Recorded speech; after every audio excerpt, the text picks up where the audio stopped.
I'm Mitch Hess, and I'm pleased to be your host on the show, Military Leaders. In this episode, we're talking about World War II. We will focus in on Nazi General Erwin Rommel and diagnose his influence on the war, as well as the military leaders opposing him. Since Rommel was closely trusted by the head of Nazi Germany, Adolf Hitler, it gave Rommel much more control over his army's tactics than other Nazi generals had at this time. With this much power, Rommel was behind many crucial decisions throughout the war, most of which are given praise, while some are scrutinized. We will do our best to give you, the viewer, the best possible summary of each important topic. We are lucky enough to have Eric von Manstein come on the show with us today and talk about General Erwin Rommel. Manstein was also a general in the Nazi armed forces who knew Rommel well and often studied Rommel's battle tactics.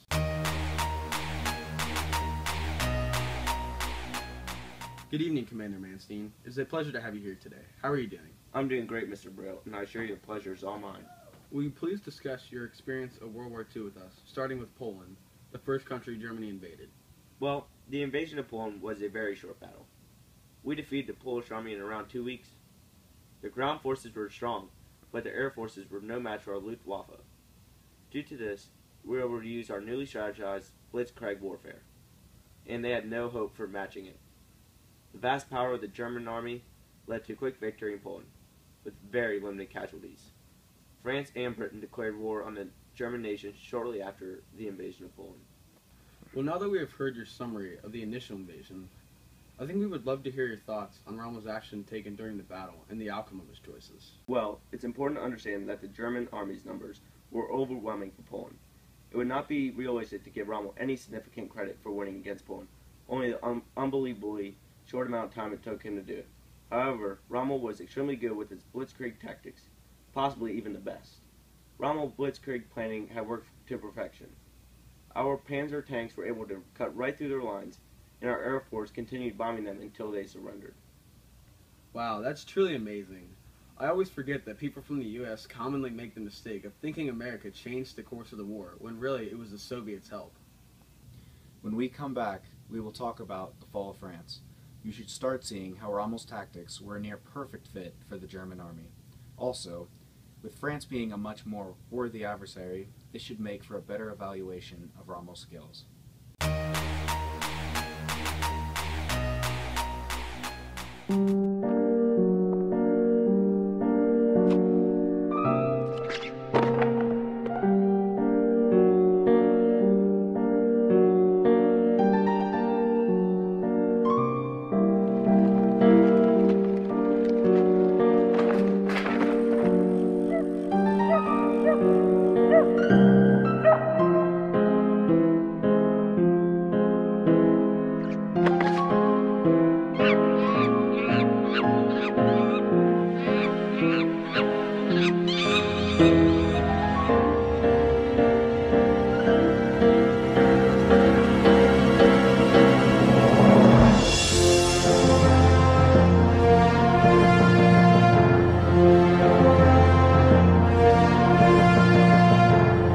Find your footing. The all-new Nissan Rogue with intuitive all-wheel drive.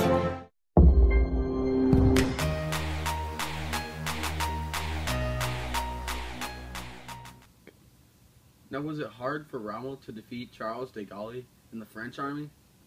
Well, at the beginning, the bridges leading from Belgium to France were destroyed, and they had to get across the Rhine River. Since Rommel was the best general with blitzkrieg warfare, it was hard on him because he had to get his tanks across the river to fight. While he was trying to figure out a way to get across the river, he was receiving fire from the Belgian soldiers, and they couldn't move because of the destroyed bridges. Since Rommel was a brilliant general, he burned houses down around him, so the soldiers and him were not wide open.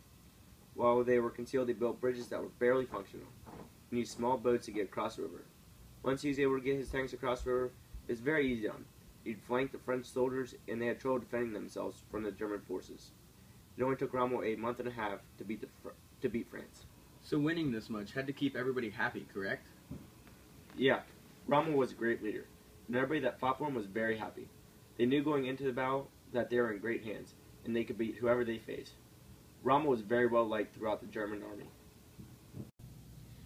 Both of the trials early in the war proved to be no match for Rommel and his extraordinary abilities. Many generals in the German forces were astonished of Rommel's definitive successes. Early on, Rommel left his opposing commanders pondering what happened to their armies in sheer disbelief. The almost immediate fall of France was a shock heard around the world and left a lasting impression on every military leader and politician from countries not even involved in World War II. At this point in time, many people believed that Britain would soon fall to Germany just as quickly as France had collapsed. Rommel's North African campaign was where Rommel earned his nickname, the Desert Fox. Here we will evaluate his decisions and their outcomes. Now, is it true that Rommel deviated from Hitler's strict commands while in North Africa? Yes, Rommel was the only general that had the guts to disregard Hitler's orders and do whatever he thought was best. Rommel was supposed to be on the defensive, delaying the Allied forces from advancing, but he often launched illogical counterattacks. Now, Commander Manstein, what made Rommel such a feared commander while serving in North Africa? Rommel was also keeping his opposing leaders on their toes because he was impossible to predict, and he led successful attacks against all odds. Now, could you give me an example of one of these attacks? Rommel once gave orders for his men to attack the British army when they did not have enough fuel to make it there and back. Not only was Rommel supposed to be on the defensive side, but he also risked losing all of his troops since they did not have enough fuel to retreat.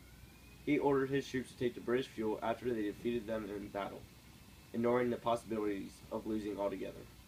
Those were definitely some very gutsy decisions. Now, when we come back, we'll be diving into more detail about the invasion of Normandy.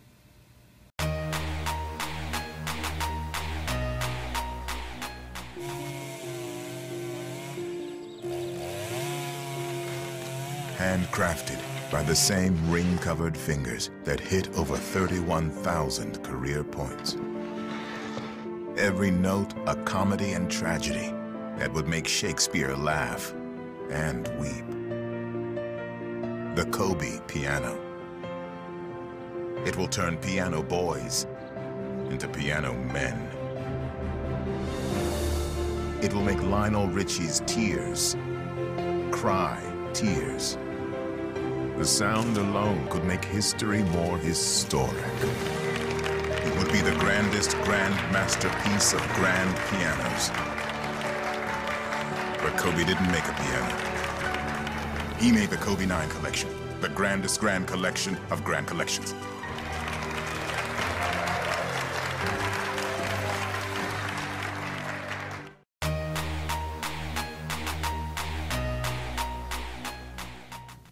With the German forces running low on supplies, slowly but surely the North African campaign fell apart.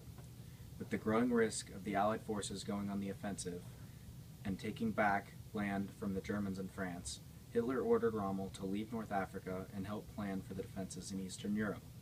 The rumors of D-Day were true, yet the Germans did not know exactly where the attack would launch. Rommel's ideas conflicted with the other general helping form defenses, though Rommel got the green light from Hitler to plan his way. Though many Allied casualties occurred during D-Day, the invasion of Normandy was widely considered a success for the Allies. The beginning of the German nation's decline had begun. Since it failed, Rommel's choice of defense is often criticized. What was Rommel's defense plan, and how did it conflict with the other generals? Rommel wanted to put the reinforcement troops closely behind the initial beach defenses. The other generals wanted to put the reinforcement troops much farther away from the beaches to maximize the range and speed of which they could travel. Well, why did people criticize Rommel for the successful Allied invasion? Well, since Rommel wrongly guessed where the Allies would attack, the reinforcement troops were much farther away than they should have been, and they were unable to defend against the Allied attacks. Now, why was it such a big deal that the Allies won the initial Battle of Normandy? For all of the good things that Rommel accomplished, shouldn't people overlook this one blemish on his resume? Prior to the attacks, Germany had complete control over France, meaning the Allies could not easily get supplies to France and fight back the Germans. Once the Allies had a beach to send supplies, it gave them a huge edge against the Germans. Although it was one battle, it acted as a catalyst for the rest of the war. Although Rommel did many great things for the German cause, it is very hard to overlook this huge mistake he had made.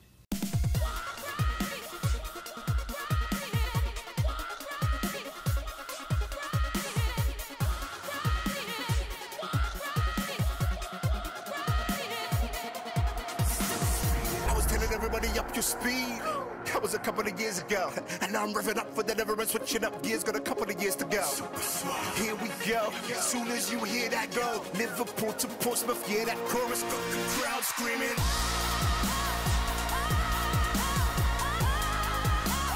I got the people screaming.